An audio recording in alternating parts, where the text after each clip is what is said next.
For the subject Computer Engineering Laws and Professional Practice, we are the group 4 under Professor Jonathan Manarag. Here in Chapter 8, we have the topic The Impact of Information Technology on Productivity and Quality of Life. Let me introduce you our members. First, we have Mr. Bernardo Renato, Mr. Saya Jerome, Mr. De La Cruz Peter, Ms. Gabagat Mary Jane, yours truly, Lazaro Tiffany, Ms. Pagurayan Army Jane, and Mr. Waminal Ian Joshua.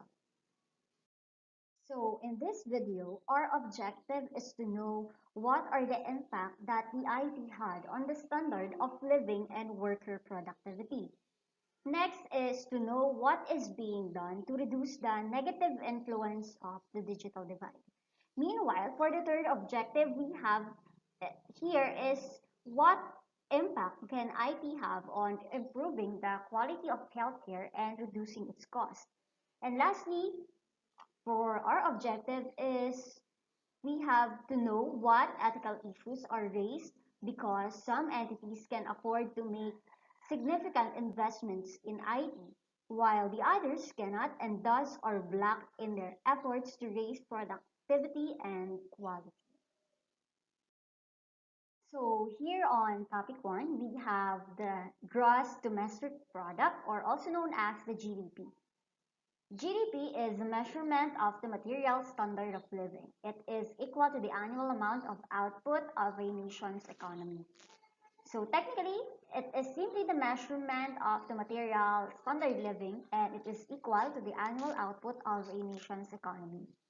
So it measures the monetary value of final goods and services that are brought by the final user and produced in a country in a given period of time. Let's say, for example, a quarter or a year. And it counts all of the output generated within the border of a country. That is GDP. Next we have here is the productivity. It states here that the productivity is simply the amount of output produced per unit of input. It is measured in many different ways. So productivity is the amount produced per unit or the efficiency of production of goods or services expressed by some measures. And after the productivity, of course, we have the innovation. So what is innovation? Innovation is a key factor in productivity improvement. So the main product or let's say the main factor affecting innovation is the IT because the IT plays a significant or important role in innovation as the IT is the most important tool here in the era of modern technology as they help us to evolve and develop things to make life easier and accessible as possible. So that is what innovation is. So here in the PowerPoint, we have an example in the United States. So in the United States, the labor of productivity growth is 2% annually, and the living standard have doubled for about every 36 years. So why do you think the productivity in the United States grow 2% annually? Okay, so to explain it, in the United States, of course, the US is a highly civilized and modernized country. That's why the living standards always double for every 36 years and they use all of the modern technology. Now we've talked about the impact of IT on the standard of living and worker productivity. Let us move on to the relationship between IT investment and productivity and to the word of telework or telecommuting. The relationship between IT investment and productivity growth is complex. Rate of productivity from 1995 to 2005 is only slightly higher than the long-term US rate. In the mid-1990s, the rate of productivity growth increased significantly in the United States, led by the IT-producing sectors as well as IT-using sectors, a change attributed in part to improvements in the nature and use of IT. However, in the past 10 years, U.S. aggregate productivity growth has slowed. According to the official official statistics from U.S. government agencies. It has a possible lag time between application of innovative IT solutions and capture of significant productivity gains. Factors that affect national productivity rates. First, business cycles of expansion and contraction. Business cycles are a type of fluctuation found in the aggregate economic activity of a nation. A cycle that consists of expansion occurring at about the same time in many economic activities, followed by similarly general contractions or also called as recessions. This sequence of changes is recurrent but not periodic. Next is the outsourcing to contractors can scoop productivity. Outsourcing helps in increased productivity in many ways, both directly and indirectly. Simply put, it allows employees to focus on what they do best. These are the tasks that are more meaningful to them. In the long run, outsourcing also helps increase efficiency and job satisfaction for employees. Next, regulations make it easier to hire and fire workers. Regulations clearly define the rights and obligations of both the employer and employees.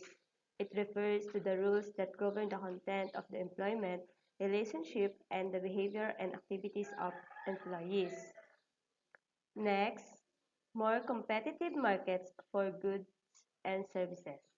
A competitive market is one where there are numerous producers that compete with one another in hopes to provide goods and services we, as consumers, want and need. In other words, not one single producer can dictate the market. Also, like producers, not one consumer can dictate the market either. A great example of competitive market is farming.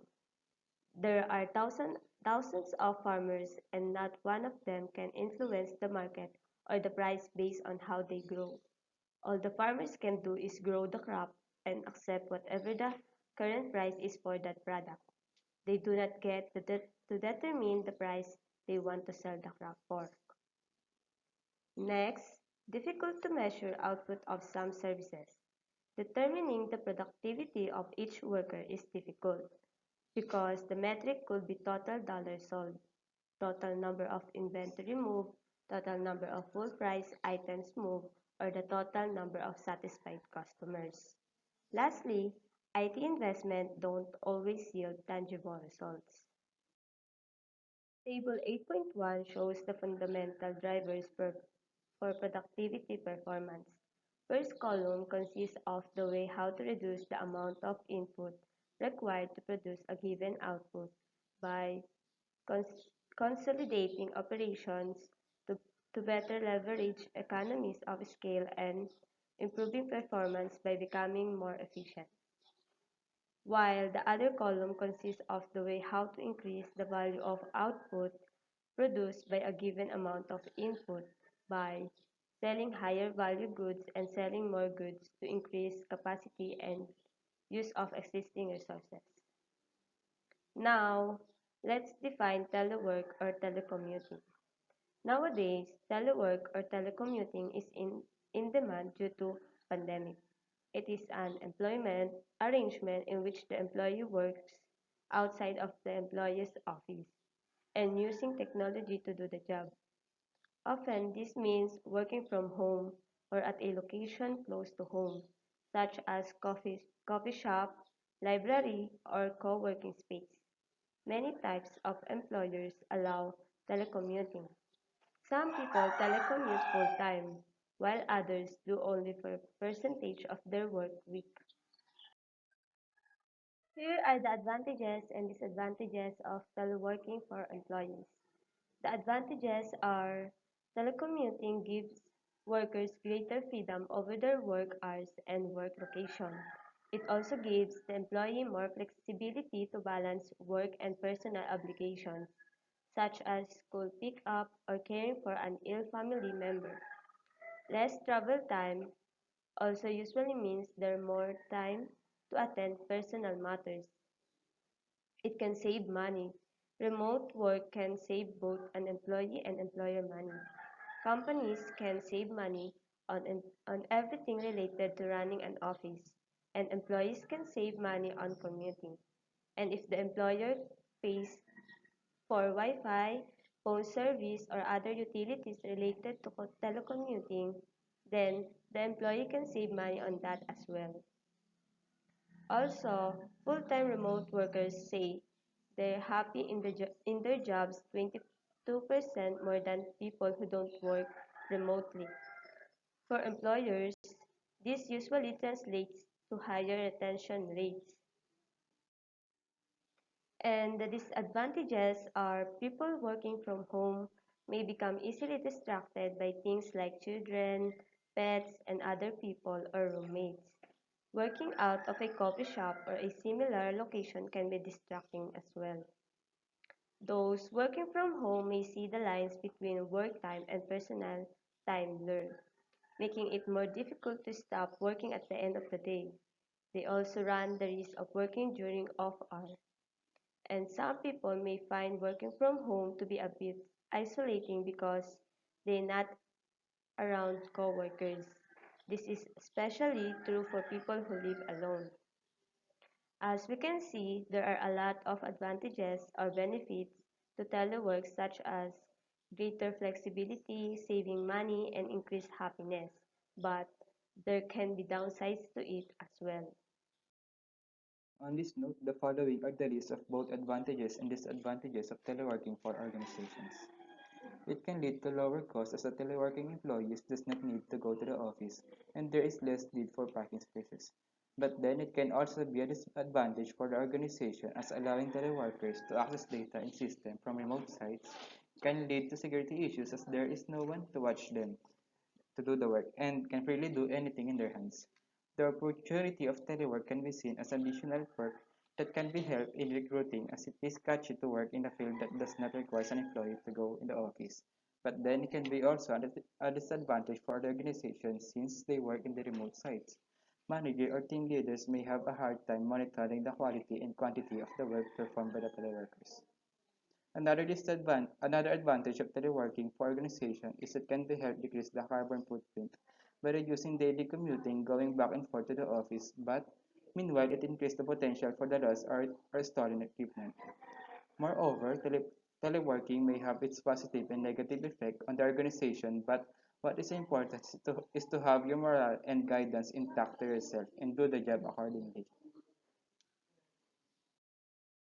For the next topic, the digital divide. This refers to the gap between demographics and areas that have access to modern information and communications technology from those who don't. This topic also covers some programs that are meant to provide some access to technology through libraries, through the use of technology in schools, and through low-cost computers issued to children in low-income areas. So for the first one, the standard of living. It is a level of material comfort measured by the goods, services, and luxuries available. To further explain it, this means that standard of living is how well or how poorly a person or group of people live in terms of having their needs and wants met. For the next one is the digital divide. So gulf between those who do or don't have access to cell phones, personal computers, and the internet. Gulf means gap or having big differences between the two. For example, like the one who have limited internet access or the one who are limited in resources like gadgets and the one who don't. So this digital divide is basically an observation that people who have access to technology like computers, broadband connections, email, instant messaging, and internet access have advantages over those who do not have it. Next is gulf among age groups, economic classes, and cities or rural areas. For example, old and young, able-bodied and disabled, wealthy and poor, rural and urban. The next one is digital divide must be bridged to improve resolution of health emergencies, crime emergencies, and other emergencies. So for the health emergencies, In many ways, the digital divide is already shrinking via improved access to internet and technology improvements in the health facility. For example, people with schizophrenia, PTSD, and bipolar disorder have had their care successfully augmented by new technology. However, many patients have insufficient internet access to complete telehealth visits. So these health emergencies is important to us. So the digital divide must be bridged to improve the factors affecting it. So the next one is crime emergencies. Regardless of the crime, most of our criminal cases now produce some form of digital evidence. Understanding the digital evidence, including how to properly obtain, interpret, use, and present it in court, is hugely important for the success of investigations and prosecutions. Next one is access to IT and communications technology. First, it enhances learning. Second, provides educational and economic opportunities. Third one is influences cultural, social, and political conditions. Of course, having access to internet will likely to improve our digital literacy and digital skills. Next one is the Education Rate or E-Rate program. It is created by the Telecommunications Act of 1996. Its goal is to help schools and libraries obtain first, having access to state-of-the-art services and technologies. Second is discounted rates. So the school and libraries universal service support mechanism was established as part of the Telecommunications Act of 1996 with the express purpose of providing affordable access to telecommunication services for all eligible schools and libraries, particularly those in rural and economically disadvantaged areas. Next one is low-cost computers for developing countries. First, one laptop per child, classmate PC from Intel, EEE notebook from Asus. So these three are all low-cost computers to ensure that every child of school-going age in the developing world is provided with his or her own laptop because children should be able to engage effectively with their own personal laptop network to the world so that they can openly learn and learn about learning. Last one is the mobile phone. It is a tool to bridge the digital divide and it costs less than PC and more broadly available. So having a single cell phone for a community can deliver huge benefits for digital inclusion. But to go further, individuals need their own devices. Providing children access to internet resources can enable broader education, both helping the students themselves and allowing them to pass on knowledge and access to families. Topic 4. The impact of IT on healthcare costs. Rapidly rising cost of healthcare is a major challenge.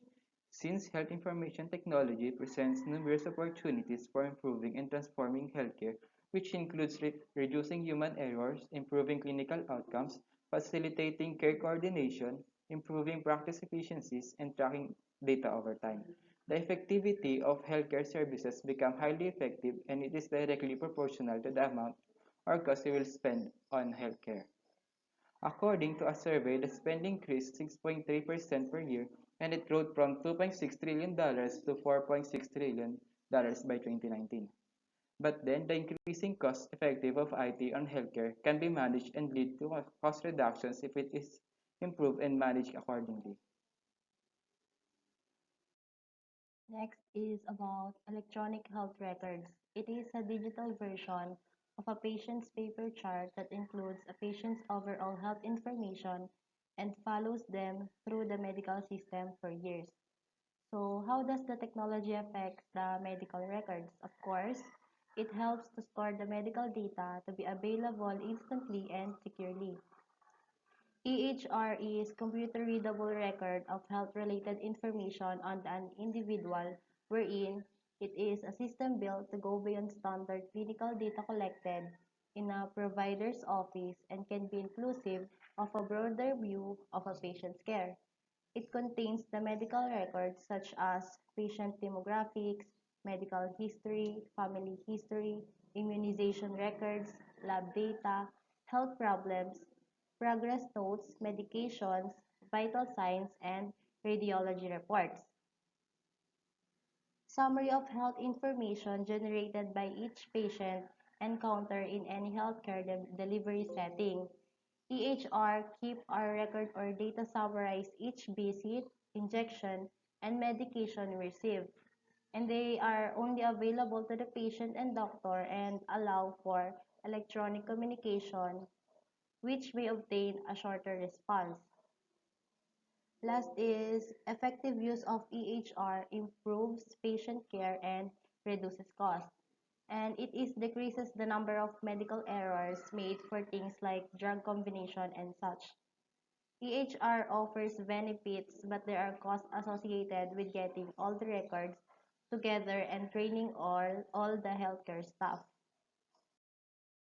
Moving on to the next, lack of patient data transparency may result in first, diagnostic and medication errors. This is where the errors happen, like the diagnostic of a patient is not accurate and the medication is wrong prescribing, unauthorized drug was given to a patient, and improper dose. And ordering of duplicate tests or inappropriate repeating of lab or other diagnostic evaluation is one of the result of, of lack of data transparency. Also, compromise of patient safety. Patient safety can be compromised in many ways, including by use of counterfeit or substandard medicines, hospital cleanliness, and medical or surgical errors. And last is at least 98,000 people die in hospitals each year due to preventable mistakes or medical mistakes. Lastly, we have high-tech or health information technology for economic and clinical health act. First, it requires government to develop standards for nationwide exchange and use of health information, meaning they want to improve healthcare quality, safety, and efficiency through the promotion of health IT, including electronic health records and private and secure electronic health information exchange. Also, they provide $20 billion in incentives and saves $10 billion just to improve the quality of care. And lastly, it strengthens the protection of identifiable health information. They provide incentive funds, but at the same time, they ensure to protect the security and confidentiality of electronic health records. The next is the use of mobile and wireless technology in the healthcare industry. Nowadays, medical documents or records can be now easily accessed because of the use of technology. It provides the patient with a more accurate medical record. Hospitals use electronic health records or EHRS. Also, the use of barcodes for medical record can be saved an efficient time to access and trace the patient's record. For example, the use of barcodes in vaccination cards. Additionally, doctors may conveniently contact with their nurses and patients through calls and messages thanks to technology. Next is telemedicine. The delivery of health-related services and information through electronic information and telecommunication technology is known as telemedicine. It provides long-distance consultation with the patient and doctor. For example, is the app called MD Live. This application may connect you with medical and pediatric doctors via MD Live. And you can have access to psychiatric and behavioral health therapy anytime you need it. When your primary care physician is unavailable, MD Live is intended to provide quick, simple, and accessible access to doctor for non-emergency problems. Next is store and forward telemedicine. It allows you to consult a doctor through text messages or calls following your medical information that you are going to provide, such as X-ray result, medical records, or lab results so they can diagnose you accordingly. Telemedicine has a lot of advantages as it connects patient-doctor diagnosis without having to go and travel to a physical hospital, especially in this time of pandemic. Additionally, it has lower healthcare costs and also it provides to better access of healthcare services in the comfort of your own home. Telemedicine raises new ethical issues such as mass doctor offering guidance to patients in a remote place have local licensure. Should healthcare facilities be obliged to hold a state-issued license which a virtual facility exists? A minimum set of technological requirements must be met. What kind of certification and verification of the system is required? Does the relationship between a local doctor and a patient who sees a remote doctor suffer? Many senior citizens have the same fear and asking, how can I trust the health information I discover online? Numerous medical websites are available. Some offer trustworthy health information and others don't. The medical news is somewhat up to date and not all of it is. The first step in acquiring trustworthy health information is deciding which website to trust. You may probably across websites for several lesser known health institutions and organizations while you search online. You should be able to learn more about these websites by responding to the following inquiries. Medical information websites for lay people. People need reliable information on a wide range of medical topics to attain more about healthcare services and to take more responsibility for their health. But these kind of websites are not substitute for any professional medical advice, diagnosis, or treatment, and some healthcare providers and employers offer online tools that go beyond basic health information. Lastly, the following are the list of health info websites for lay people.